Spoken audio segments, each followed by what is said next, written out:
Hi, John. How are you today?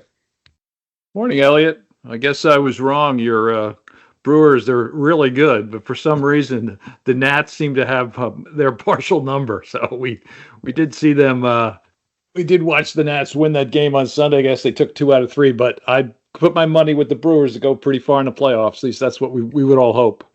Yeah, they were in Atlanta last night and won 10-0, which Right? Yeah, I it's saw like, that. okay, I'll take that. Yeah, they're an interesting team. Enjoying watching them, but they're not your classic juggernaut. I mean, they seem to have this mosaic of players. They've had 17 or 18 different pitchers start in a Wow. starting role at one point, and Wow. in Yeah. the season. Now, some of those are bullpen games where somebody throws an inning and then that counts against the total. But in past years, they've just had this strong 4 to 5 person rotation, and this year, because of injuries and trades and stuff, it's been a little different. But they're piecing it together, and they're fun to watch. So, number of things, both globally and domestically, and we're only covering some of those, but wanted to highlight a couple for everybody. One is the State Department, in consultation with the Secretary of the Interior and Commerce, since 2017, have had to file a report to Congress on categories of wildlife trafficking. As everybody knows, wildlife trafficking continues to be a serious transnational crime. And this particular report comes out of the task force on wildlife trafficking that's co-chaired by the Secretary of State and a variety of other federal departments. And the report is designed to give readers an understanding of some of the countries, as they describe them, focus countries and countries of concern. So both are categories where, based on the data and the information, there's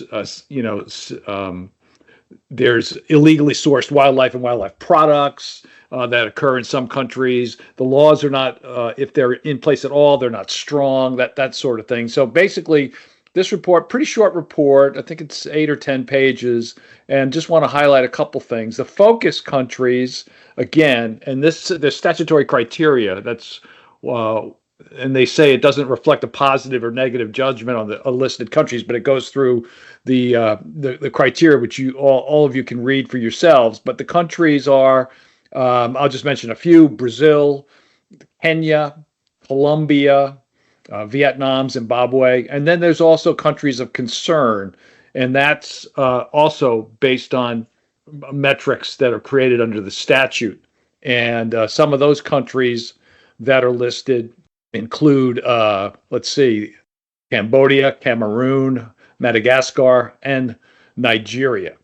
And they do say toward the end of this that more than one of these countries have taken affirmative steps to strengthen enforcement. But there are serious and sustained efforts to prevent and prosecute wildlife trafficking that are still needed. So again, interesting report just issued, as I mentioned, from the State Department with those other partner agencies, and it is available on the State Department website. Another thing that came out of a federal agency in the U.S. is the FBI issued a warning to folks that there are scammers who are posing as employees of cryptocurrency exchanges to steal funds from the unsuspecting victims.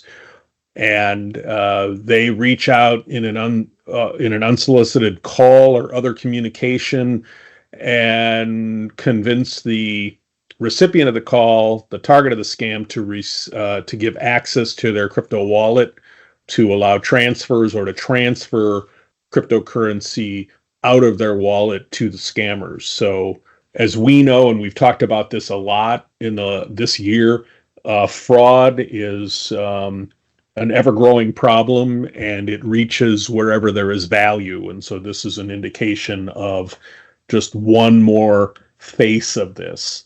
So for those of you in our audience who work with clients, be aware of this scam. So if you get an inquiry, you can direct them to the FBI warning, but also help them understand that everything isn't always what it appears when a scam is in flight. Yeah, and sticking with scams and frauds, the European Central Bank, in collaboration with the European Banking Authority, issued their 2024 report on payment fraud.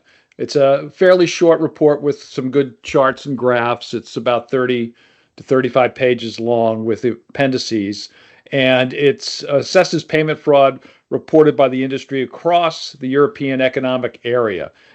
So it's different categories. They give you where the higher fraud rates are. They say that card fraud, for example, is predominantly occurred for remote transactions, while the majority of overall card payments were conducted non-remotely. Card payment fraud seemed to predominantly occur with fraudulent payment orders issued by the fraudster, with the specific reasons mostly being the use of lost or stolen cards, in the case of non-remote card fraud, and card details theft in the case of remotely conducted fraud. They also look at countries that have improved fraud prevention, and they talk about those that use what they call SCA, or strong customer authentication, and those that do that, the fraud levels are a lot lower. And then also other metric or other tools would be what they call CSC, which is communication of secure and open standards of communication. So these are European type terms that certainly I was not familiar with, but they put those in there too and give the amounts of frauds, the categories of frauds, and obviously strong recommendations to use various methods to authenticate the user, if you will. So interesting report. Again, about 35, 36 pages. They go to the main findings of the total levels of fraud. They look at the application of the customer authentication, as I mentioned, overview of reported losses due to fraud and what extent payment service users and payment service providers bore the respective costs, and then also fraud figures between domestic transactions and cross-border payments. And then the final chapter looks at country-specific findings for EU member states, and that looks both at absolute and relative levels of fraud. So, a valuable tool for the fraud prevention folks that are in our community out there. Just issued, I believe, in the past week. Staying with the European Central Bank, they issued a letter recently to Bank Haveland SA, which is headquartered, it has operations in Liechtenstein and Switzerland and headquartered in Luxembourg. The letter indicated that the bank was going to be stripped of its license to operate in its home country of Luxembourg as a result of its failure to implement changes required of it, I'm quoting here, after it was fined 4 million euro for anti-money laundering failings by its local Luxembourg regulator back in 2018. The result of losing its license for its home state is that its home country is that in these other countries where it operates, it's shutting down and liquidating the businesses in Liechtenstein and Switzerland, and also has stopped doing business in Monaco.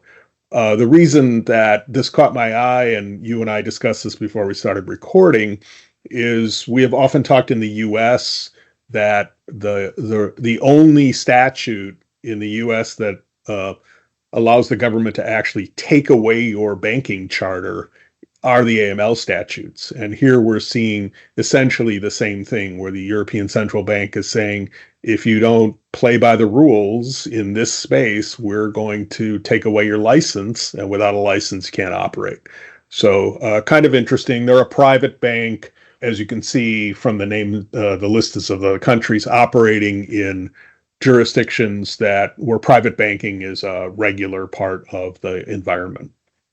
And sticking with other international type issues, in Canada, there was a story that came out from the CBC News just the other day, and that criminal networks are shifting away from fentanyl imports to Canadian-made products. So the story goes that organized crime groups have moved their efforts, as I mentioned, and this briefing note was prepared for the Deputy Minister of Health in Canada, and so CBC has reported on that.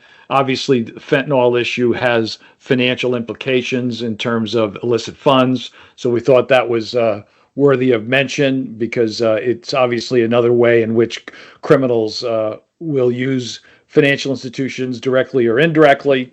And but this becomes much more difficult, I would assume, to track since it's being produced in the country as opposed to being brought in. And I just saw something related to that, Elliot, as I was going through this, and this is reported from the Morning Risk Report from the Wall Street Journal. And this is that China is restricting fentanyl chemicals after years of U.S. pressure. So that's an add-on there that there's new restrictions in China, something that the Biden administration has been working hard on. So that also is relevant to what everybody globally is trying to do regarding the scourge of fentanyl. Yes, a continuing problem. Unfortunately, that is not going away. Again, staying international. For those of you doing business in the Asia Pacific area, Singapore recently, within the last week or so, passed a new anti-money laundering law in an effort to bring their regime in line with FATF recommendations. So if you're doing business there, you should check that out and be sure that you're aware of it. John, anything else? Oh, there was one other thing, still international. So in the UK, Companies House, which is their top level corporate regulator, and the Insolvency Service, which deals with bankruptcies, both of those agencies are going to have their own AML intelligence units embedded within them. This new move has also been fully funded. So it's interesting to see. Last week we talked about the National Law Enforcement Agency in the UK working with a number of banks on an information sharing process to help law enforcement zero in on likely problems in the money laundering area. So a lot going on in the UK in terms of stepping up the overall gathering of intelligence and use of financial intelligence. You had mentioned something that we forgot to talk about, but you had pulled this information the other day, and that's OFAC has announced that they've updated and streamlined their compliance hotline page, and so they're changing the submission process. Going to start in January of 2025, and so information about that they think will be much better utilized by those that seek sanctions guidance from the public. So just something else that I know you had highlighted over the weekend when we were thinking about items that we could mention today. Yes, they're shifting to totally online, as you mentioned, come January with an enhanced tool on their website. And many of us over the years have reached out to them for guidance about specific situations, and it's good to see that they're continuing to try to improve their ability to respond. Yeah, that's all on my end. What's the webinar for August? Webinar for August is best practices in managing your high-risk customers. It'll live stream at 1 p.m. On August 22nd, and you can register at our website. And John, anything in the pipeline? We're going to have an interview later in the month with the head of the Antiquities Coalition. I'm looking forward to that conversation. Obviously, a lot to discuss. There's been a lot of concern about the lack of coverage in the art world. There's been studies there, and the head of the Antiquities Coalition, Deborah Lair, has some strong views on that. So we're going to talk to her about that and in general what's going on in the world of antiquities trafficking and issues related to that. Sounds good. All right. I will not talk to you next week. I'm going on vacation, but you and our colleague Joe McNamara will have a conversation in the regular time, and it'll be posted a week from Friday. So, John, have a good rest of the week, and I will talk to you the week of the 19th. Stay safe. Enjoy yourself. Thanks. You too.